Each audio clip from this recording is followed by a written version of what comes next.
Sir, thank you. Thanks a lot for sparing your time and joining to our program. It's a great victory, I would say, that finally the court has acquitted about the charges which are against you. How do you view the whole verdict of the court?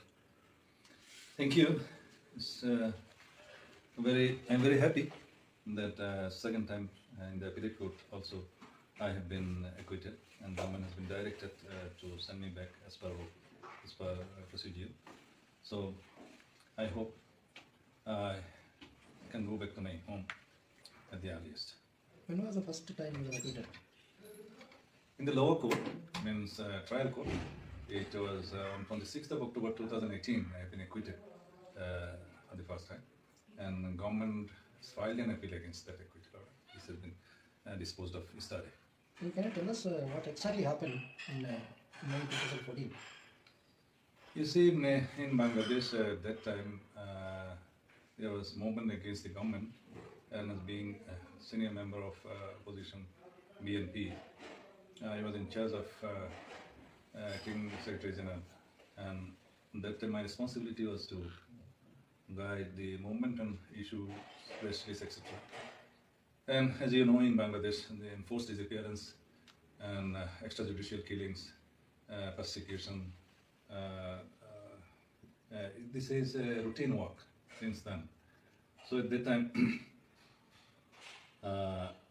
in plain clothes, some law enforcement members, they have arrested me and abducted, and they have kept me concealed in a secret place for 2 months. And after that, they blindfolded, carried me here and dropped me here, and I came to know that this is Shillong golf link. This is in short, and I have informed through passers-by to the local police, and they have arrested me accordingly. So why did the government challenge your first acquittal? That is known. I don't know. This is government, how government filed. They have right. They try to file appeal, but cases like this usually there is no such record to fight against that equity, such equity. But there was a long period of more 9 years. 8 years. 8 years you were arrested. So don't you think that it should have been it was very, very long? It's very, very long. 8 years in exile. It's very, very long. So you should have been released much before. I think so. But were they contesting due to the illegal entry, your illegal entry, because you did not have any documents? Is this fact? Where are your documents? Who took away your documents? You see, I have been brought here blindfolded by the kidnappers, those who arrested me in the name of law enforcement agencies, law enforcers, in plain clothes. So, how could I bring the legal documents? Because I have not come here voluntarily. I have been brought blindfolded.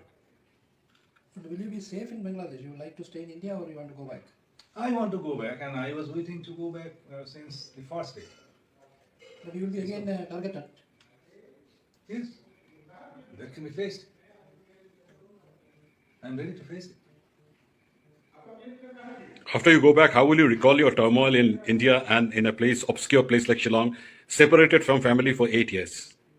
I planned to write a novel on that. Sorry? I plan to write something on that.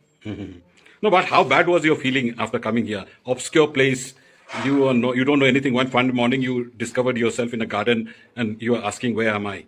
How was the initial feeling you had in your heart? You see, nobody can realize that feelings or situation like that if you don't face a problem like that.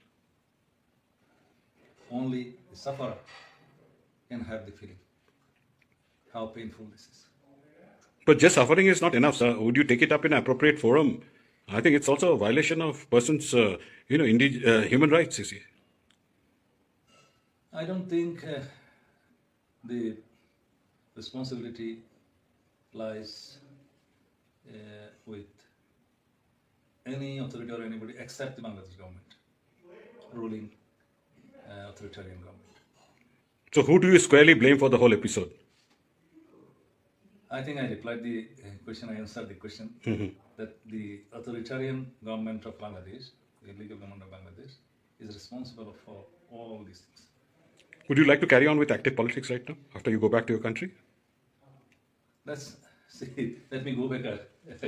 Let me go back first. But you just now told me that Madam had also contested an election, and the plight and the sympathy, the people from your area have, they voted in favor of her. So I think it would be obvious that after you go back to your country, you again enter the field where you were in. That is future will tell. I cannot comment right now. Will you be seeking some actually asylum or support from many other places? Why should I seek asylum? Why should I seek asylum? I want to live in my country, even if I be put in jail. No problem. But you, I want to go back and I want to die in my own soil. but you should seek some protection. After going back, then the total future arrangement, I think, would be guessed. It is early to say anything on that. But you can petition your courts and human rights panels so that you can be a protection. You can be given a protection. That could be planned in future. I'm not thinking right now all these things. So when is the time that you decide to go back?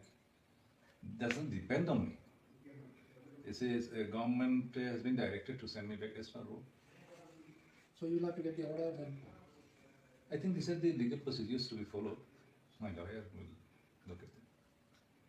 So one last question from my side is, how bad was your experience, despite this place being such a beautiful place, staying away from your family, staying away from your country for no fault of yours?